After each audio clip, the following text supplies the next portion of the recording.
말 못하는 남편과 아내. 옛날 어느 마을에 가난한 양반집이 있었습니다. 아버지가 병으로 일찍이 세상을 떠났기 때문에 어머니가 어려운 살림을 꾸려가고 있었지요. 이 집에는 3남매가 있었습니다. 근근히 살아가는 형편이었지만 집 안에는 언제나 웃음소리가 끊이지 않았습니다. 형제끼리 우애가 두터웠으며 어머니께는 효성이 지극한 참으로 단란한 가정이었지요. 그런데 어느 날 어머니가 병이 들어 알아 누워 버렸습니다. 어머니는 이제 더 이상 일을 할 수 없게 되었지요. 그래서 막막해진 가족들은 끼니거리가 없어 굶기를 밥 먹듯 해야 했습니다. 양반집 이웃에는 한 아주머니가 살고 있었습니다. 하루는 아주머니가 양반집에 찾아와 어머니께 말하였지요. 좋은 혼처가 나왔어요. 아주 돈 많은 부잣집인데 혼인만 이루어지면 신부 집에 논밭 수십 마지기를 주겠대요.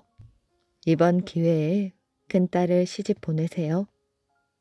어머니는 옆집 아주머니의 말을 듣고 고개를 갸우뚱했습니다. 논밭 수십 마지기를 주면서까지 딸을 데려가겠다니 아무래도 이상하다는 생각이 들었지요. 혹시 윤진산의 댁 아닌가요? 어머니는 물어보았습니다. 아니나 다를까 그렇다는 대답이었지요. 어머니는 펄쩍 뛰며 말하였습니다. 윤진사 댁이라면 반신불수의 말을 못하는 노총각 아들이 있는 집이 아닙니까? 아무리 그 집이 큰 부자라지만 내 딸을 어떻게 그런 사람에게 시집을 보내겠어요? 저도 잘 알지요. 하지만 집안 형편을 생각하셔야지요. 딸을 시집만 보낸다면 끼니 걱정을 할 필요도 없고 병도 고칠 수 있을 것이에요. 절대 그렇게는 못합니다. 굶어 죽는 한이 있더라도 딸 아이를 그 집에 며느리로 보내지 않겠어요. 어머니는 완강했습니다. 그래도 아주머니는 포기하지 않고 며칠 뒤 큰딸을 따로 만나 좋은 말로 구슬렸습니다. 집 안도 살리고 어머니 병도 고칠 수 있으니 얼마나 좋은 일이야. 큰딸은 옆집 아주머니의 말을 듣고 깊은 생각에 잠겼습니다. 그러더니 입을 열었지요. 좋아요. 아주머니 말씀대로 하겠습니다. 그래, 잘 생각했다. 이렇게 해서 큰딸은 어머니의 반대를 무릅쓰고 윤진사 집으로 시집을 갔습니다. 윤진사 집에서는 약속대로 논밭 수십 마지기를 주었지요. 그래서 더 이상 끼니거리 걱정하지 않아도 되었을 뿐 아니라 어머니 병도 고칠 수 있게 되었습니다. 그런데 시집살이는 아주 고달팠지요. 시어머니는 며느리가 된 큰딸을 머슴처럼 부리며 틈만 나면 잔소리를 늘어놓았습니다. 큰딸은 아침부터 저녁까지 일만 해야 했습니다. 시어머니의 눈이 무서워 잠시도 앉아 쉴 수가 없었지요. 더구나 시집 온 지 3년이 다 되도록 아기가 없자 시어머니는 큰딸을 더욱 구박했습니다. 걸핏하면 손자를 안겨주지 못할 바엔 집에서 나가라고 소리를 질렀습니다. 큰딸은 남몰래 눈물을 흘리곤 하였지요. 옛날에는 시집 온 지 3년이 되면 부모님을 뵈러 친정에 다녀오는 풍습이 있었습니다. 시집 온 지 3년이 넘은 어느 날 큰딸은 용기를 내어 시어머니에게 말했습니다.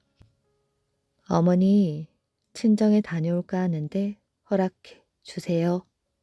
친정 어머니와 동생들이 보고 싶습니다. 친정에 보내달라고? 어림없는 소리 말아라. 시어머니에게 손자 하나 안겨주지 못하면서 무얼 잘했다고 친정에 가는 것이야. 안 된다.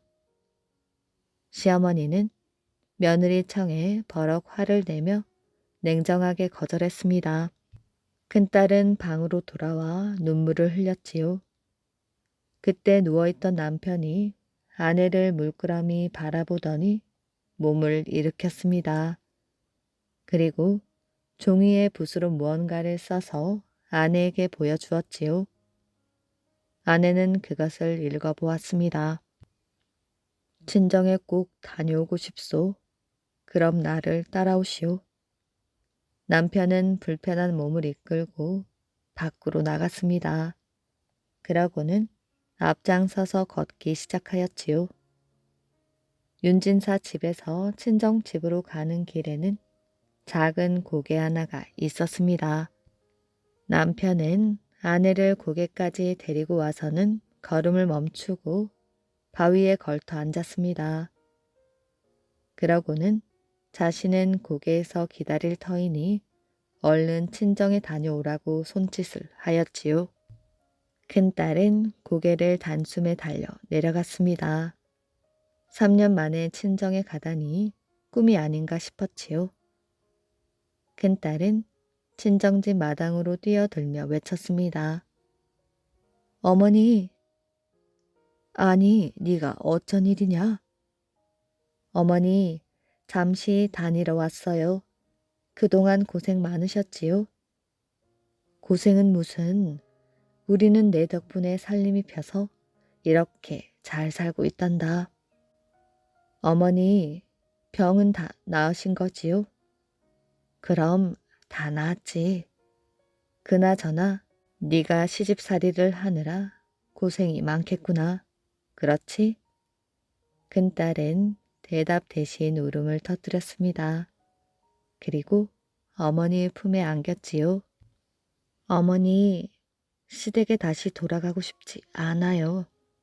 어머니를 모시고 이 집에서 동생들과 예전처럼 살고 싶어요. 그러자 어머니는 호통을 쳤습니다. 그게 무슨 소리야? 여자는 출가 외인이라는 말이 있잖니. 얼른 시댁으로 돌아가거라. 큰딸은 오랜만에 친정 집에 왔으니 며칠만이라도 친정 식구들과 같이 지내고 싶었습니다. 그러나 어머니 성화에 못 이겨 저녁이 되자 친정 집을 나서야 했습니다. 큰딸은 그제서야 고개에서 기다리겠다던 남편 생각이 났습니다. 어머, 내 정신 좀 봐. 남편과 약속을 까맣게 잊고 있었다니. 큰딸은 발걸음을 재촉하여 고개에 이르렀습니다.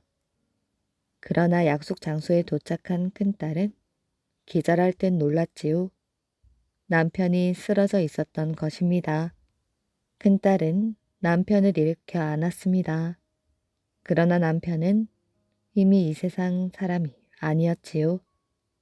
아내가 돌아오지 않자 크게 낙담한 남편은 머리를 바위에 부딪혀 스스로 목숨을 끊은 것입니다. 남편 옆에는 유서가 남겨져 있었습니다. 시댁에서 도망쳐서 잘 살라는 내용이었지요. 그러나 큰딸은 남편의 뜻을 따르지 않았습니다. 20살의 과부가 된 큰딸은 시댁으로 돌아갔습니다. 그리고 시부모를 정성을 다해 섬겼지요. 그 후 몇 년 뒤 친정 소식이 궁금해졌습니다. 그래서 고개 위로 올라갔지요. 고개에 서 있으면 고향 사람들을 만나 친정 안부라도 전해 들을 것 같아서였지요. 그런데 그때 마침 친정 어머니와 동생들도 고개로 왔습니다. 고개에 서 있으면 지나가는 사람들을 만나 시집간 딸의 안부를 들을 수 있을까 싶어서였습니다. 큰딸과 어머니 그리고 동생들은 고개 위에서 마주쳤습니다. 어머니! 몇 년 만에 만난 식구들은 얼싸안았지요. 그리고 눈물을 흘렸습니다. 이런 일이 있은 뒤 사람들은 이 고개를 만날 고개라 이름 짓고 만남의 장소로 삼았습니다. 이 만날 고개에서는 해마다 음력 8월 17일이면 서로 만나고 싶어하는 사람들이 수천 명씩 모여들어 정겨운 만남의 시간을 가졌다고 합니다. 고향에 가고 싶은 나무. 옛날 어느 마을에 나이 많은 총각이 혼자 살고 있었습니다. 총각은 어여쁜 색시를 얻어 장가를 가는 것이 꿈이었지요. 하지만 총각에게는 시집 오겠다는 여자가 없었습니다. 끼니 걱정을 해야 할 만큼 몹시 가난했기 때문이지요. 그러던 어느 해 여름, 총각이 사는 마을에 큰 비가 왔습니다. 여러 날 동안 계속해서 비가 내렸지요. 총각은 비가 그치자 집 밖으로 나왔습니다. 마을 앞에는 강이 흐르고 있었지요. 비가 많이 와서 강물은 크게 불어나 있었습니다. 총각은 강물을 바라보았지요. 강물에는 여러 가지 물건이 떠내려 왔습니다. 총각은 그 중에 지게가 쓸만해 보였지요. 총각은 강물에 뛰어들어 지게를 건져냈습니다. 총각은 강가를 떠나지 않고 계속 지켜보았습니다. 잠시 뒤 은행나무 한 그루가 떠내려왔지요. 은행나무는 뿌리가 뽑힌 채 누워 있었습니다. 저 나무로 벽장문을 만들어야겠어. 벽장문이 떨어져 나가 없었는데 마침 잘 됐군. 총각은 은행나무를 강가로 끌어왔습니다. 총각은 은행나무를 지게에 지고 집으로 돌아왔지요. 은행나무를 마당에 내려놓고 곧바로 문을 만들었습니다. 그리고 문을 만들어 달아 찬찬히 바라보았지요. 역시 은행나무야. 아주 훌륭한 벽장문이 되었는걸. 총각은 벽장문을 손으로 어루만지며 만족해 했습니다. 그런데 그날 밤 총각은 이상한 꿈을 꾸었지요. 방 안에 있는데 누군가 자기 이름을 불렀습니다. 누구지? 총각은 방문을 열고 밖을 내다보았습니다. 그런데 깜짝 놀랐지요. 한 그루 은행나무가 앙상한 뿌리를 드러낸 채 마당에 서 있었던 것입니다. 은행나무가 말하였지요. 나는 네가 강물에서 건져낸 은행나무다. 너는 내 허락도 없이 나를 벽장문으로 만들어버렸지. 나는 가지가 잘리고 뿌리가 잘릴 때 얼마나 서럽게 울었는지 아느냐? 총각은 등골이 오싹해졌습니다. 등줄기에 땀이 주르륵 흘러내렸지요. 총각은 방에서 뛰쳐나와 은행나무 앞에 엎드렸습니다. 은행나무님, 제가 잘못했습니다. 다시는 은행나무로 벽장문을 만들지 않겠습니다. 총각은 은행나무에게 손이 발이 되도록 빌었습니다. 은행나무가 말하였지요. 나는 너를 벌 주려고 온 것이 아니다. 나는 홍수가 나서 내가 살던 곳에서 이곳까지 떠내려왔지. 나는 고향이 그립다.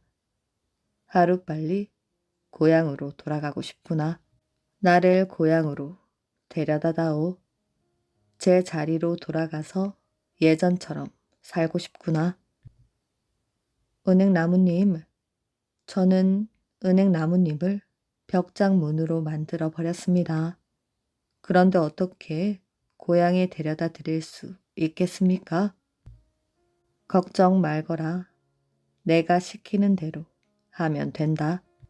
너는 그 벽장문을 불에 태워 재가 남으면 그 재를 자루에 담아 내 고향 땅에 가지고 가거라. 은행나무님의 고향은 어디입니까? 고향 가는 길은 자루에 담긴 재가 안내할 것이다. 잘 부탁한다. 너는 이 일을 통해 큰 복을 받게 될 것이다. 은행나무는 말을 마치자마자 연기처럼 사라졌습니다. 총각은 잠에서 깨어났지요. 아무래도 은행나무의 말을 따라야 할 것 같았습니다. 총각은 벽장문을 떼어내어 불에 태웠지요. 그리고 재를 자루에 담았습니다. 총각이 자루를 어깨에 매자 이런 소리가 들렸지요. 자, 이제 길을 떠나자. 자루에 담긴 재가 말했습니다. 총각은 제가 시키는 대로 길을 떠났지요. 길을 걷다가 어떤 동네가 나왔을 때 제가 말했습니다. 이 동네는 아주 큰 동네이지. 집이 100채가 넘는단다.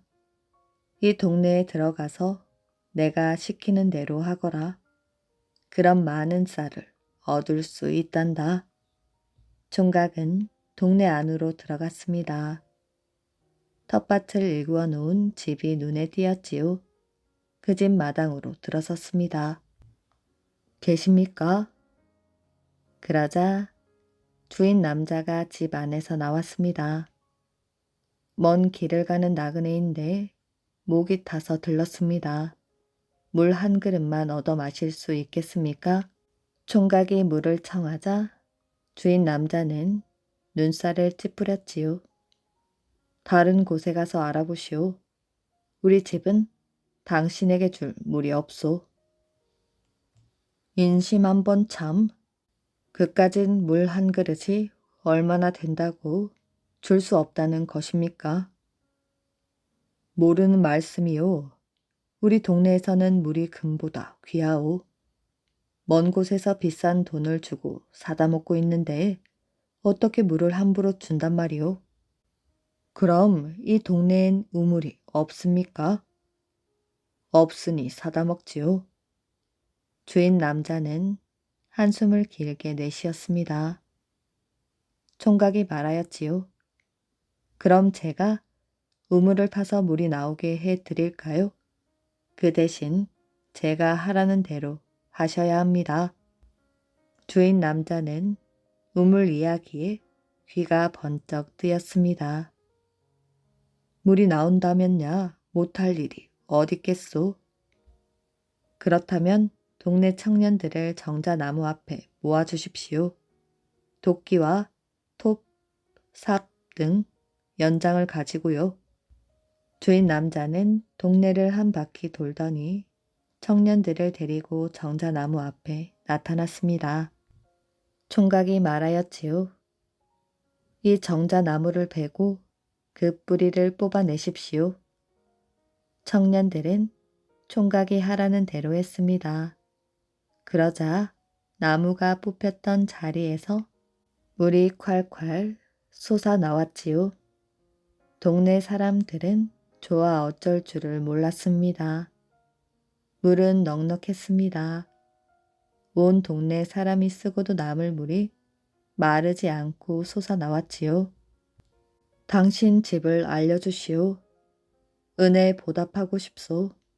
해마다 추수를 끝내면 쌀 200섬씩 보내드리겠소. 총각은 이제 쌀 부자가 되었다며 기뻐했습니다. 총각은 자루를 메고 다시 길을 떠났지요. 한참을 가다 보니 또 다른 동네가 나왔습니다. 이때 제가 말했지요. 저 동네에는 큰 부자가 살고 있어. 그 집에 가서 내가 시키는 대로 하면 많은 재물을 얻고 부자 영감의 사위가 될 수 있단다. 쟤는 총각에게 무언가를 얘기했습니다. 총각은 고개를 끄덕였지요. 총각은 동네로 가서 부잣집 대문을 두드렸습니다. 부잣집 머슴이 나왔지요. 주인 어른에게 전해주시오. 제가 따님의 병을 고치러 왔다고. 그러자 부자 영감이 달려 나왔습니다. 와주셔서 감사합니다. 어서 안으로 드시지요. 사랑방에 마주 앉자 총각이 말했습니다. 따님의 병 때문에 고생이 많으시다고요. 그렇소. 제발 딸 아이의 병을 고쳐주시오. 먼저 집게를 10대 준비해 주십시오. 그리고 부엌에는 가마에 기름을 붓고 펄펄 끓이시고요. 그런 다음 청년 10명을 이 집 마당에 불러 모아 주십시오. 부자 영감은 영문을 알 수 없었지만 총각이 시키는 대로 했습니다. 청년들이 모이자 총각은 집게를 나누어 주며 말했습니다. 이 집 지붕 기왓장 밑에는 큰 지네가 살고 있습니다. 지네가 밤마다 이 집 따님의 피를 빨아먹기 때문에 병이 깊어진 것이지요. 여러분은 지붕에 올라가 기왓장을 들추고 지네를 잡으십시오. 청년들은 지붕 위에 올라가 기왓장을 들추었습니다. 얼마 뒤 한 청년이 소리쳤습니다. 지네를 잡았어요. 잡은 지네를 기름이 펄펄 끓는 가마에 던졌습니다. 그리하여 부자 영감의 딸은 병을 깨끗이 나을 수 있었지요. 부자 영감은 총각에게 많은 재물을 주었습니다. 뿐만 아니라 총각을 사위로 삼겠다고 하였지요. 총각은 돌아오는 길에 들러 부자 영감의 딸과 결혼하기로 하고 그곳을 떠났습니다. 넓은 벌판을 지나 어느 산 기슭에 이르자 제가 말하였지요. 여기가 내 고향이다. 나를 땅에 뿌려다오. 총각은 시키는 대로 자루에서 재를 꺼내어 땅에 뿌렸습니다. 제가 땅에 닿자마자 은행나무로 변하였지요. 총각이 꿈속에서 보았던 바로 그 은행나무였습니다. 총각이 말하였지요. 제 할 일은 다 했으니 이제 그만 고향으로 돌아가겠습니다. 그런데 한 가지 걱정이 있습니다. 저는 우물 없는 동네에 우물을 파주어 해마다 쌀 200섬씩을 받게 되었고 부잣집 딸의 병을 고쳐주어 많은 재물을 받았습니다. 그리고 부잣집 사위까지 됩니다. 이렇게 고향에 돌아가면 사람들은 저를 재주 많은 사람이라 생각할 것입니다. 그래서 어려운 일이 생기면 저에게 와서 도와달라고 할 것입니다. 저는 사실 아무 재주도 없습니다. 은행나무님, 어찌하면 좋겠습니까? 네가 장님이 되어 돌아가면 고향 사람들은 어려운 일이 생겨도 너에게 도와달라는 말을 하지 않을 것이다. 자, 나를 보아라. 총각은 은행나무를 쳐다보았습니다. 은행나무는 총각의 두 눈에 물방울을 한 방울씩 떨어뜨렸지요. 그러자 이상한 일이 벌어졌습니다. 총각의 눈은 남들 보기엔 장님같이 보였는데 실제로는 성한 눈처럼 잘 보이는 것이었습니다. 총각은 고향으로 향했습니다. 그리고 도중에 부자 영감의 집에 들러 혼인을 하였지요. 은행나무 덕분에 큰 복을 받은 이 사람은 고향 마을에서 행복하게 잘 살았다고 합니다. 굴 속의 마귀 할멈. 옛날 강원도 어느 마을에 홀 어머니를 모시고 사는 총각이 있었습니다. 이 총각은 40이 넘도록 결혼을 못하고 있었지요. 어머니는 총각으로 늙어가는 아들이 너무 안타까웠습니다. 그래서 만나는 사람마다 이렇게 졸라대었지요. 어디 좋은 색식감 없을까요? 우리 아들 장가 좀 보내려고요. 그러나 어머니의 소원을 들어주는 사람은 아무도 없었습니다. 집이 너무도 가난하여 시집을 오려는 여자가 아무도 없었지요. 총각에게는 마을 앞산에 밭이 있었습니다. 어느 봄날 총각은 밭으로 일하러 나갔지요. 총각은 쉴 새 없이 중얼거렸습니다. 나도 장가를 들고 싶구나. 아내를 얻어 아들, 딸 낳고 행복하게 살고 싶단 말이야. 누가 나 좀 장가를 보내주면 좋겠다. 그때 어디선가 토끼 한 마리가 튀어나왔습니다. 총각은 토끼를 잡으려고 토끼 뒤를 쫓았지요. 하지만 토끼는 금세 눈앞에서 사라지고 말았습니다. 이 녀석이 어디 갔지? 감쪽같이 사라졌네. 주위를 둘러보았지만 토끼를 찾을 수 없었습니다. 기운을 뺀 총각은 바위 옆에 주저앉았지요. 바위를 돌아보니 그 틈에 구멍이 나 있었습니다. 사람이 겨우 들어갈 수 있는 구멍이었지요. 웬 구멍이지? 토끼 굴은 아닌 것 같고 누가 사는 굴이지? 굴을 바라보던 총각은 뱃속에서 꾸르륵 소리가 났습니다. 벌써 배가 고프네. 집에서 싸온 도시락이나 먹어야겠다. 총각은 바위 굴 옆에 앉아 도시락을 꺼냈습니다. 밥 그릇을 열어보니 그 안에 개미 한 마리가 들어있었지요. 총각은 개미에게 말했습니다. 개미야, 나에게는 소원이 있단다. 나를 장가 보내주지 않을래? 내 소원을 들어주면 날마다 너에게 밥을 가져다 줄게. 총각은 밥 한 숟갈을 떠서 개미와 함께 바위굴 속에 넣었습니다. 밥을 먹었더니 졸리네. 잠깐 눈 좀 붙여야겠다. 총각은 바위굴 옆에 누워 금세 잠이 들었지요. 총각은 이상한 꿈을 꾸었습니다. 꿈속에서 한 할머니가 나타나 이런 말을 하는 것이었지요. 네 소원이 무엇인지 잘 알았다. 그렇게 장가를 들고 싶으면 반년 동안 날마다 바위굴에 밥을 넣어 죽어라. 그러면 네 소원을 들어주마. 총각은 깜짝 놀라 잠을 깼습니다. 바위굴에 밥을 넣어주면 장가를 보내주겠다고? 아무래도 보통 할머니가 아닌가 봐. 원하는 대로 해주면 내 소원을 들어줄지도 몰라. 총각은 다음 날부터 바위굴에 밥을 넣어주었습니다. 그러는 사이 봄, 여름이 지나고 가을이 되었지요.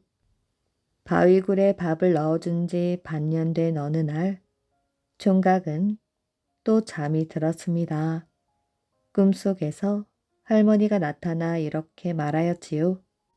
나는 마귀 할멈이다. 네 정성이 대단하구나. 반년 동안 네가 넣어준 밥을 잘 먹었다. 며칠 뒤 너희 집에 한 손님이 찾아올 것이야. 그러면 그 손님의 청을 들어주어라. 그럼 네 소원이 이루어질 것이야. 마귀 할멈이 말한 대로 며칠 뒤 총각의 집에 손님이 찾아왔지요. 얼굴에 주름이 많은 할아버지였습니다. 산에 갔다 길을 잃었소. 하룻밤 묵어갔으면 하는데. 저런 고생하셨군요. 저희 집에 빈 방이 있으니 어서 들어오셔요. 총각은 할아버지에게 방을 내주고 저녁을 대접했습니다. 할아버지가 말하였지요. 나를 따뜻하게 맞아주니 고맙소. 내가 산에 온 곳은 석순 가루를 구하기 위해서지요. 내 딸이 병에 걸려 죽어가고 있는데 석순 가루를 물에 타서 마셔야 나을 수가 있다는군. 그 가루는 구하셨어요?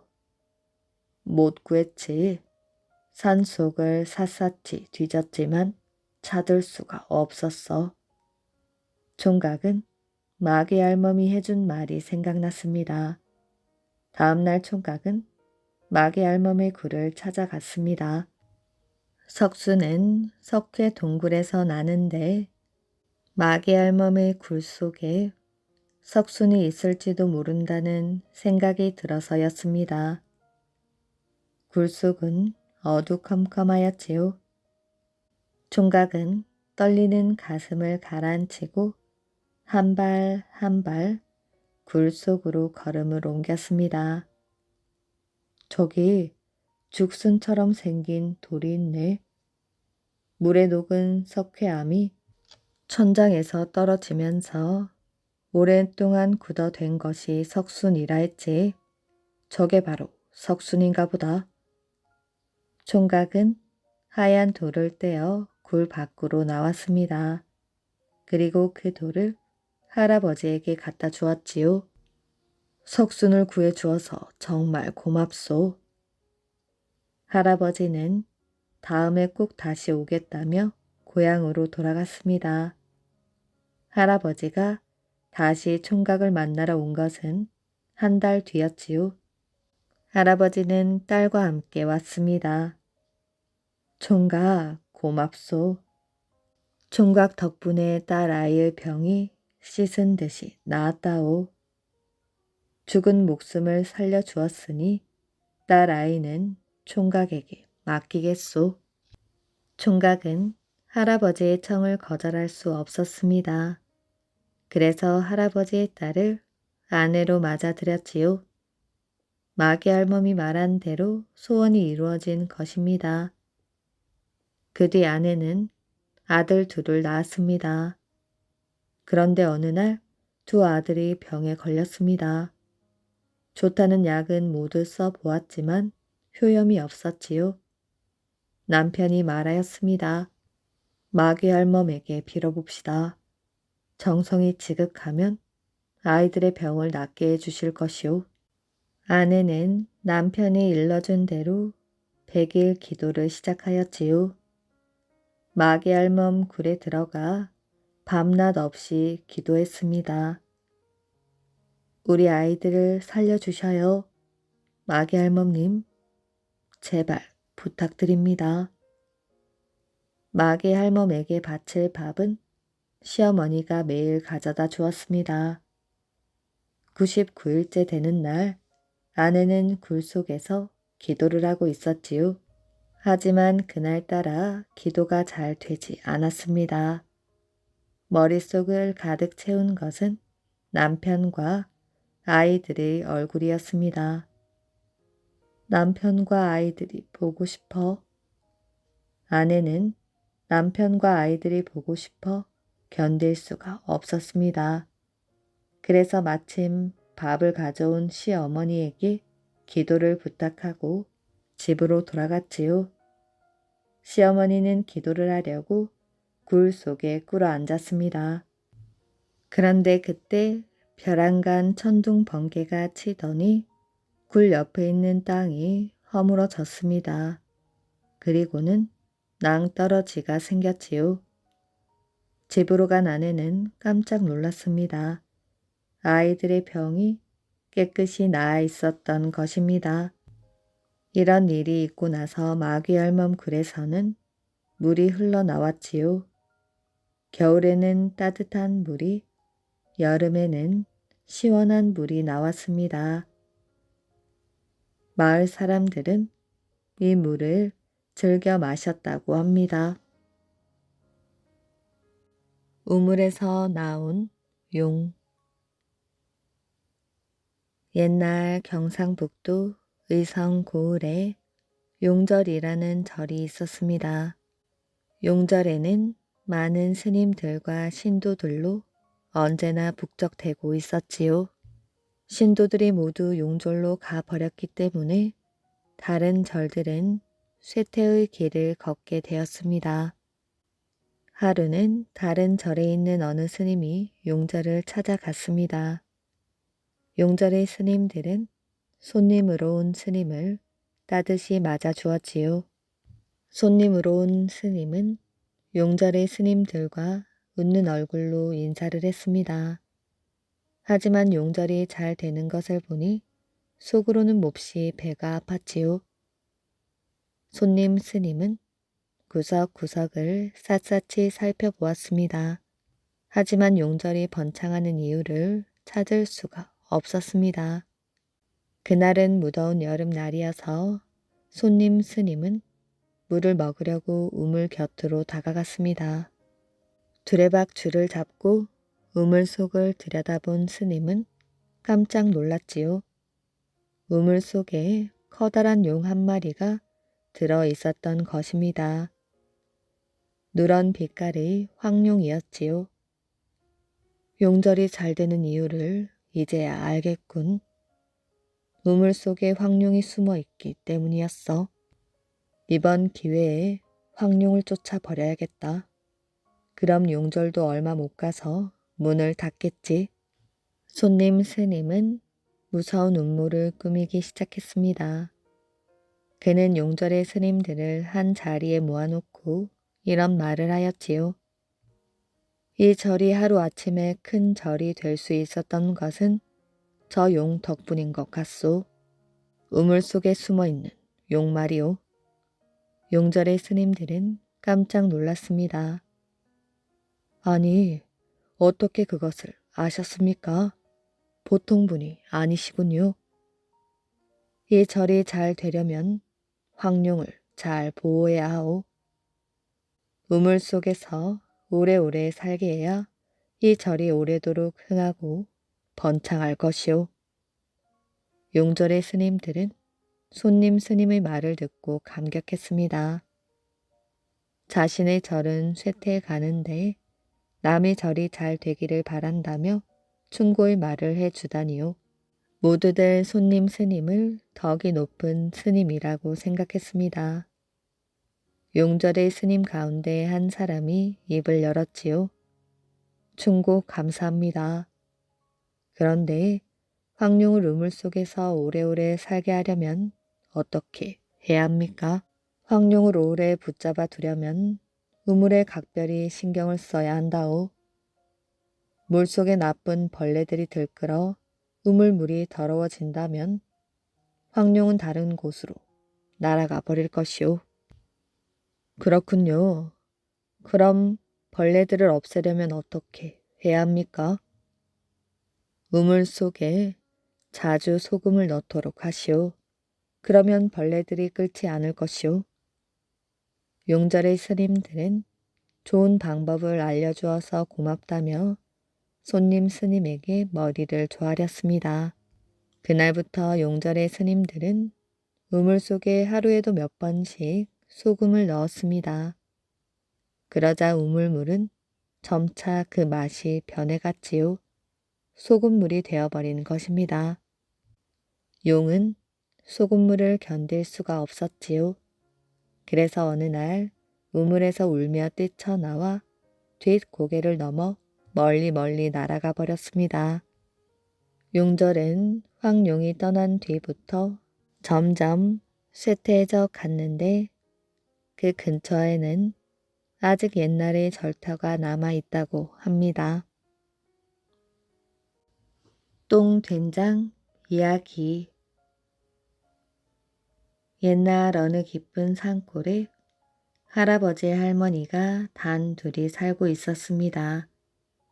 할아버지는 날마다 산에 가서 나무를 하여 장에 내다 팔아 생활하고 있었습니다. 그런데 나무가 잘 팔리지 않아서 끼니를 거르는 날이 많았지요. 집 안에 먹을 것이 없다 보니 할아버지와 할머니는 늘 먹을 것이 아쉬웠습니다. 그러던 어느 날 할아버지가 산에 나무를 하러 갔다가 갑자기 똥이 마려웠지요. 할아버지는 지게를 놓아두고 집에 가서 똥을 누고 올 수도 마려운 똥을 참고 있을 수도 없었습니다. 이러다가 바지에 싸겠는걸? 할아버지는 참다 못해 풀숲에 들어가서 똥을 누웠습니다. 할아버지는 나뭇잎으로 밑을 닦고 자신이 눈똥을 내려다 보았습니다. 그때 문득 이런 생각이 들었지요. 누가 산에 왔다가 이 똥을 밟기라도 하면 어쩌지? 할아버지는 똥을 나뭇잎으로 싸서 산 골짜기에 있는 개울물에 던져버렸습니다.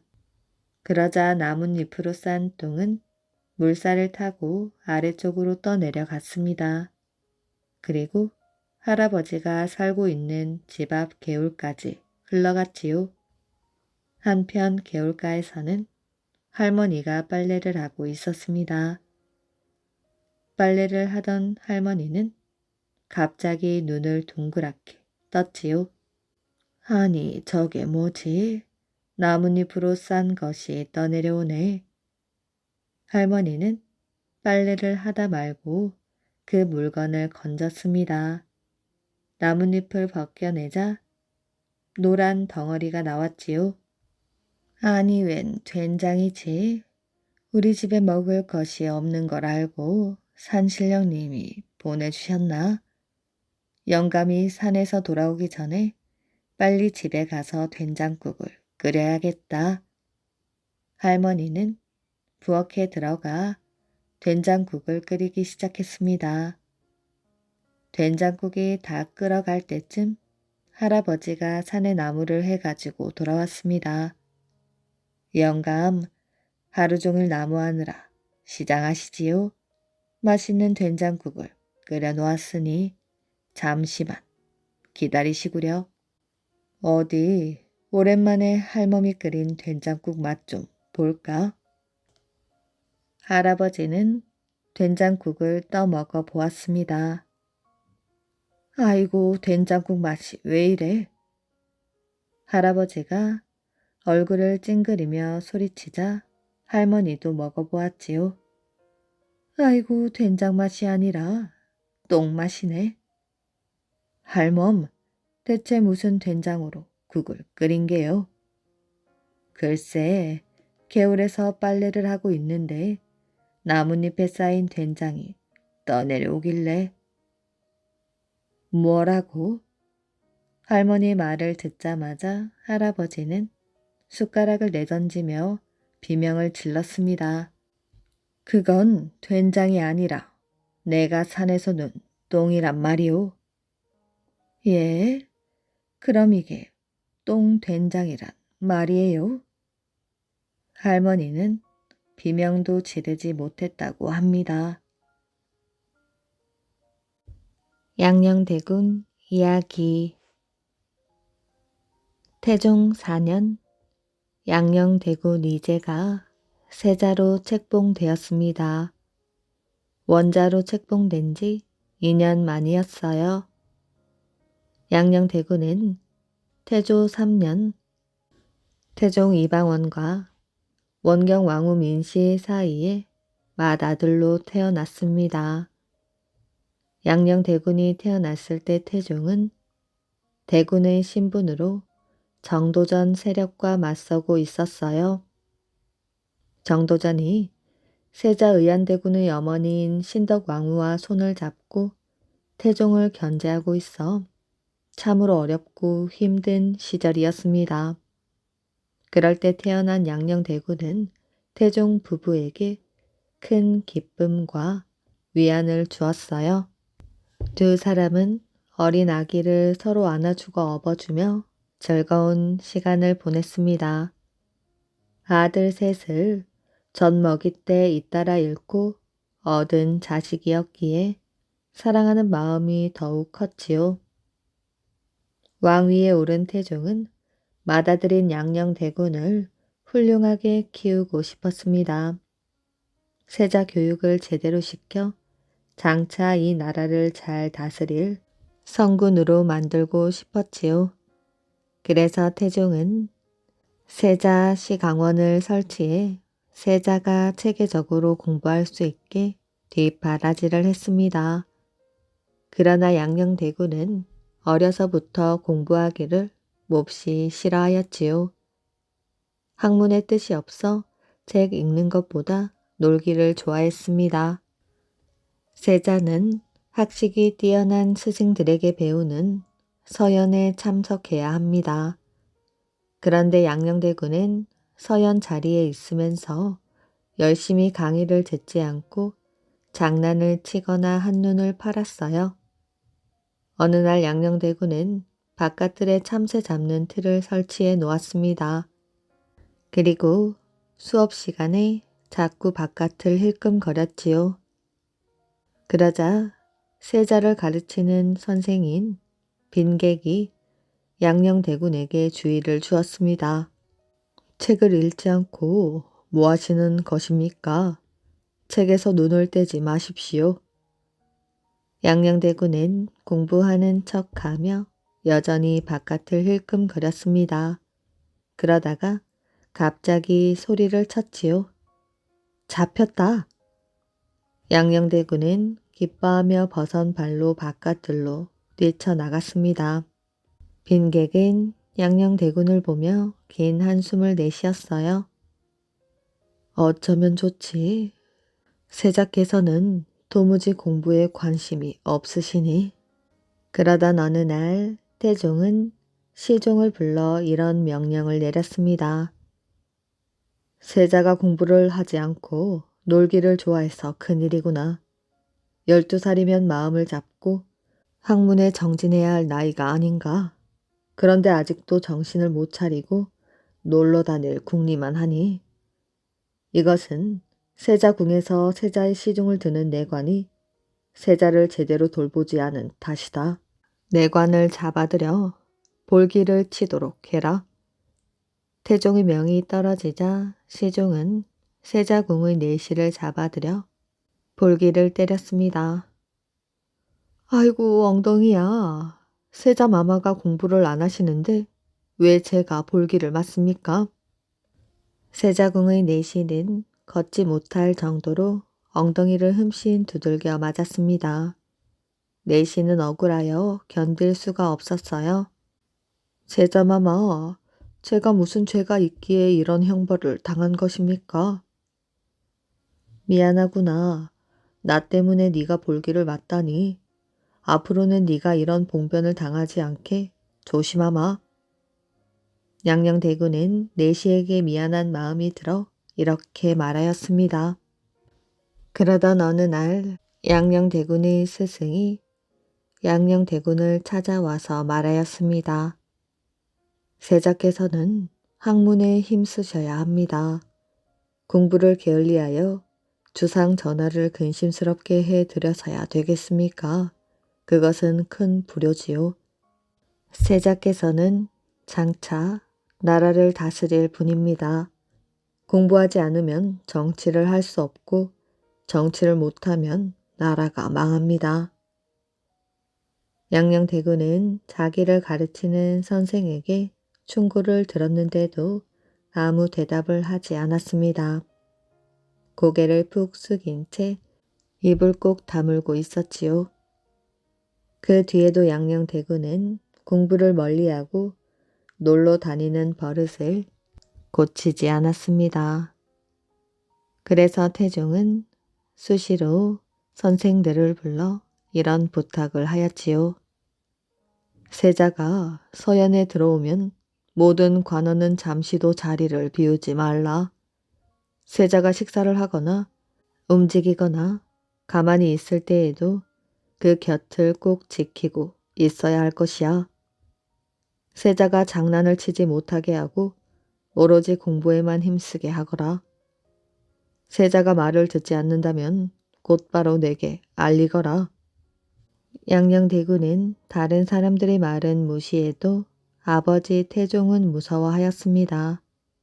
그래서 태종이 글을 외우라고 하면 양녕대군은 밤새워 글을 읽기도 하였지요.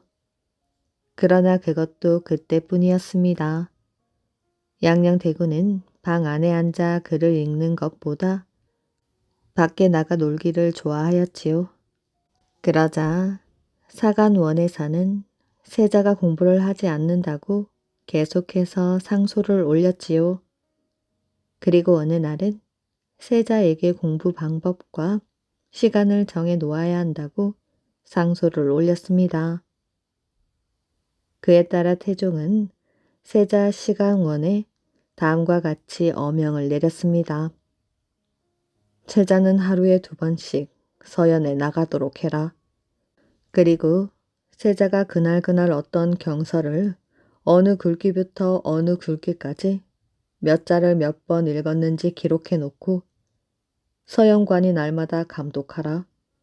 만약 세자가 정해놓은 분량을 채우지 못하면 서연관을 벌 주도록 해라.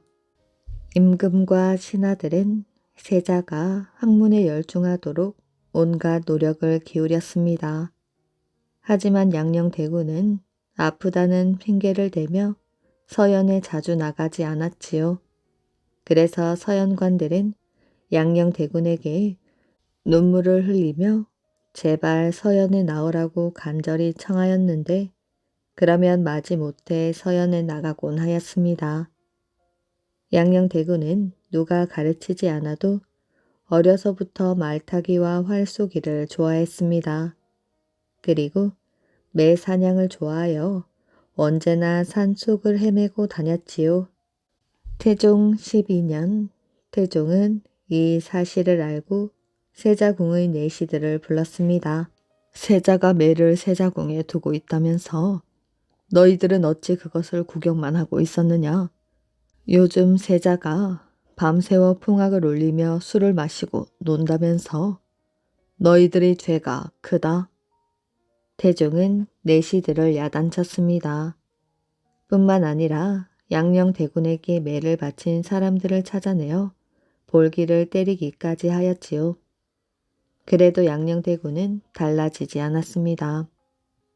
여전히 아프다는 핑계를 대고 서연에 나가지 않았으며 그 대신 팔뚝에 매를 올리고 대궐 밖으로 나갔지요.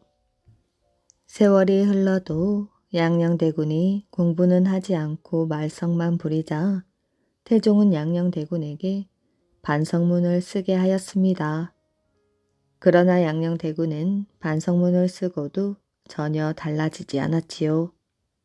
여전히 대궐 밖으로 빠져나가 건달패와 어울려 다니며 술 타령을 하였습니다. 그리고 기생들을 사귀고 사냥에서 돌아오다가 거리에서 덩실덩실 춤을 추기도 하였지요.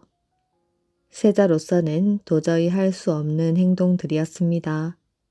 보다 못한 대신들은 태종에게 상소를 올렸습니다. 세자에게 반성문을 쓰게 하고 종묘에 나가 읽게 했을 때 진정으로 정신을 차리기를 바랬습니다. 그러나 세자는 자기 잘못을 뉘우치고 자중하려는 뜻이 없습니다. 이제는 그 죄가 하늘을 속이고 임금을 속이고 아버지를 속이는데 이르렀습니다. 이런 세자는 폐하여야 마땅합니다. 주상전하, 세자를 폐하십시오. 양녕대군은 이미 태종의 눈밖에 났습니다.